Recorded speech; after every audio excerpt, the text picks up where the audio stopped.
The night Hope Logan walked out of Brooke's house, Los Angeles was drowning beneath a cold, relentless rain. Water streaked down the massive glass windows of the mansion like tears that refused to stop falling.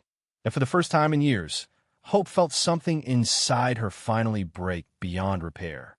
Brooke's words still echoed in her ears, sharp and merciless, cutting deeper with every replay in her mind. Ridge is my husband, Hope. I won't lose him because of another war between you and Steffy. That had been the moment everything changed. Hope had stood frozen in the middle of the living room, staring at the woman who was supposed to defend her no matter what. Her mother had chosen Ridge. Again, not truth, not loyalty, not her daughter. Ridge. The betrayal hollowed her out from the inside. For years, Hope had convinced herself that Brooke's mistakes belonged to the past.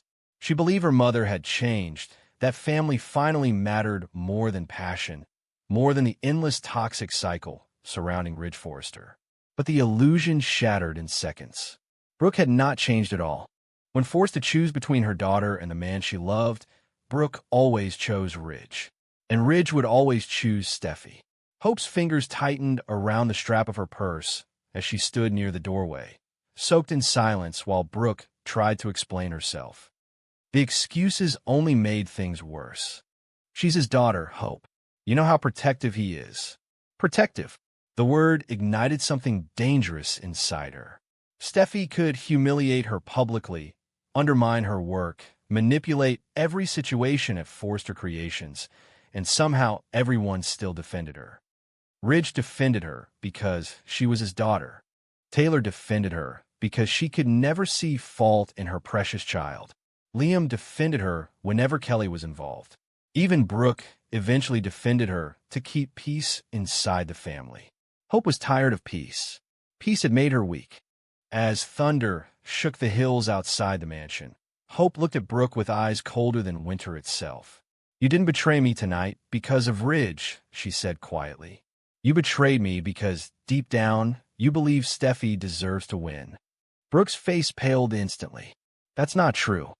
It is, Hope whispered, and I'm done begging people to choose me. Then she walked away. The sound of the door slamming behind her felt like the closing chapter of an entire lifetime. Inside her car, Hope gripped the steering wheel while rain hammered the windshield violently. Her chest ached so badly she could barely breathe. Memories crashed through her mind in fragments. Steffy smirking during meetings, Ridge dismissing her ideas, Brooke asking her to be the bigger person. Liam constantly torn between two worlds. No one ever truly stood beside her. Not completely. Not when it mattered. Her phone vibrated several times. Brooke calling. Then Liam. Hope ignored both. She drove aimlessly through the city for nearly an hour before stopping near the quiet edge of the marina. The ocean beyond the pier was black and endless beneath the storm clouds. Waves slammed against the rocks with terrifying force, sounding almost alive. That was when she heard the voice. You look like someone who just lost everything. Hope turned sharply. Standing beneath the awning of a small, closed cafe was Sheila Carter. Even in the dim light, Sheila's eyes burned with unsettling intensity. She stood perfectly still, hands folded calmly before her, rain dripping from the edges of her dark coat. Most people in Los Angeles would have run the moment they saw Sheila. Fear followed her everywhere like a shadow. But Hope didn't move. Maybe because she was too exhausted to care. Or maybe because broken people sometimes recognize darkness in each other. Sheila, Hope said cautiously. A faint smile curved Sheila's lips. Relax. I'm not here to hurt you. Hope almost laughed at the absurdity of those words coming from Sheila Carter, of all people. What do you want? To help. The answer came too quickly. Hope narrowed her eyes. Why would you help me? Sheila stepped closer, her expression softening with eerie understanding. Because I know exactly what it feels like to be pushed out of family by people who think they're morally superior. Her gaze sharpened, and because Steffy Forrester has made both our lives miserable. At the mention of Steffy, something flickered across Hope's face before she could hide it. Sheila noticed immediately. That was the terrifying thing about Sheila Carter. She could smell emotional wounds like blood and water. "You hate her now," Sheila murmured. Hope looked away toward the ocean. "I don't hate anyone." "Liar." The word wasn't cruel. It was almost amused. "She took your career, your marriage, your confidence, and now your mother too. And still, everyone expects you to smile politely while she destroys your life piece by piece." Hope's silence confirmed more than words ever could. Sheila slowly approached until only a few feet separated them. "You know what your problem is, Hope?" she asked softly. "You spent your entire life trying to be good in a world that rewards cruel people." The storm raged louder around them. For the first time in years, Hope listened instead of resisting. And Sheila knew she had already won. Days later, tension spread through Forrester creations like poison beneath the walls. Steffi noticed it immediately. Hope had changed. It wasn't obvious at first. Nothing dramatic. No screaming matches. No emotional breakdowns. In fact, Hope became calmer than ever. Too calm. She moved through the office with chilling composure, speaking carefully, smiling politely, never raising her voice. That frightened Steffi more than anger would have, because this version of Hope no longer looked wounded. She looked focused. During meetings, Hope stopped defending herself whenever Ridge criticized her work. She simply observed everyone quietly, as if studying weaknesses. She no longer reacted emotionally when Steffi interrupted her. Instead, she responded with unnerving confidence that unsettled the entire room. Even Carter noticed. "You okay?" he asked one evening after most employees had gone home. Hope glanced up from her sketches. "Why wouldn't I be? You seem different." A slow smile touched her lips. "Maybe I'm finally learning how this family really works." Carter frowned, but said nothing else. Meanwhile, Steffi's instinct screamed that something was wrong. She first realized it during a fashion presentation rehearsal. Hope stood near the stage, reviewing designs with the models, when Sheila suddenly appeared near the backstage entrance. Security immediately moved toward her, but before anyone could react, Hope calmly walked over and spoke to Sheila for nearly 2 minutes. 2 minutes that changed everything. Steffi watched in disbelief from across the room. Hope Logan talking privately with Sheila Carter was dangerous enough. But the expression on Hope's face terrified her most of all. She wasn't afraid. She was listening. Later that night, Steffi confronted Hope inside the design office. What the hell was that? Hope barely looked up from the fabric spread across her desk. What was what? "You know exactly what I mean." "Sheila." At last Hope lifted her eyes. Coldness radiated from them. "She spoke to me. That's all. You shouldn't even be near her." Hope leaned back slowly in her chair. "Interesting. Because I remember you saying the same thing to Deacon before you push him out too." "This isn't about Deacon." "No," Hope agreed softly. "It's always about control with you." Steffi crossed her arms. "If you're letting Sheila manipulate you because you're angry at your mother, you're making a huge mistake." The mention of Brooke instantly darkened Hope's expression. "Sheila understands loyalty better than my own family does." Steffi stared at her in shock. "You can't seriously mean that." Hope rose from her chair and stepped closer. "Tell me something, Steffi.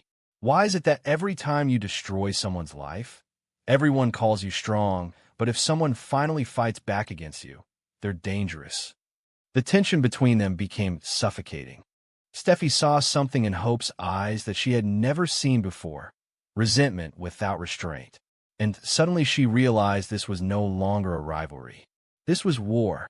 That same evening, Sheila sat inside Il Giardino with Deacon while soft jazz played in the background.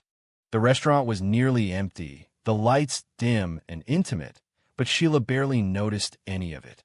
Her mind remained fixed on Hope. "She's vulnerable," Sheila said quietly.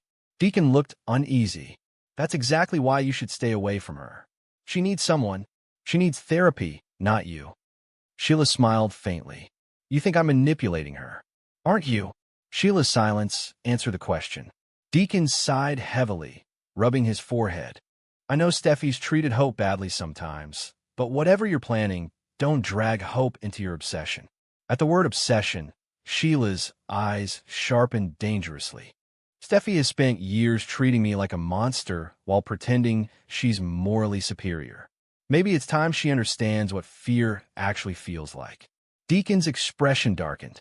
Sheila, but she was no longer listening.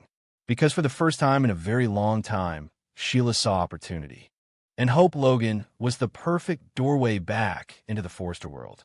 The alliance between Hope and Sheila developed slowly, almost invisibly. That made it far more dangerous. Hope never openly admitted they were working together. She simply stopped rejecting Sheila's presence. She answered her calls, met her privately, listened when Sheila spoke about survival, power, and revenge. At first, Hope justified it to herself. She wasn't becoming like Sheila. She only wanted support, understanding, someone who didn't automatically side with Steffy. But darkness rarely arrives all at once. It slips quietly into wounded hearts and reshapes them little by little until they no longer recognize themselves.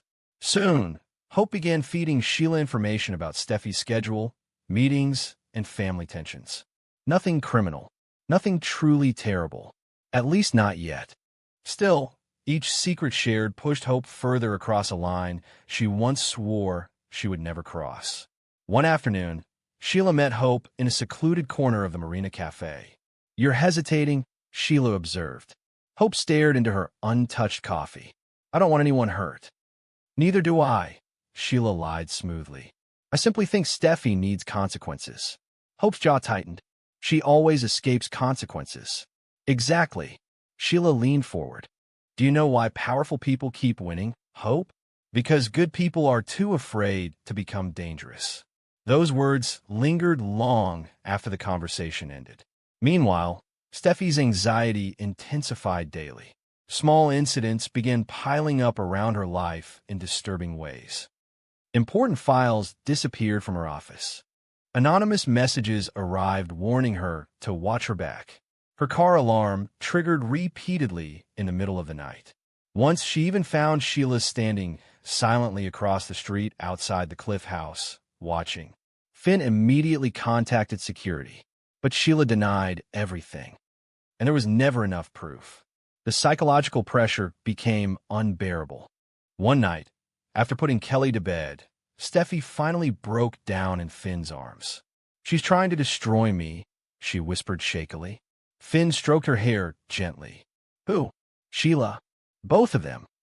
Finn pulled back slightly. "Hope." Steffi nodded. "I can feel it. She blames me for everything.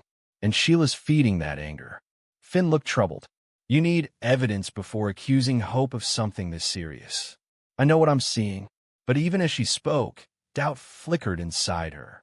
Because part of her still remembered the old Hope. The kind Hope. The compassionate Hope who would never intentionally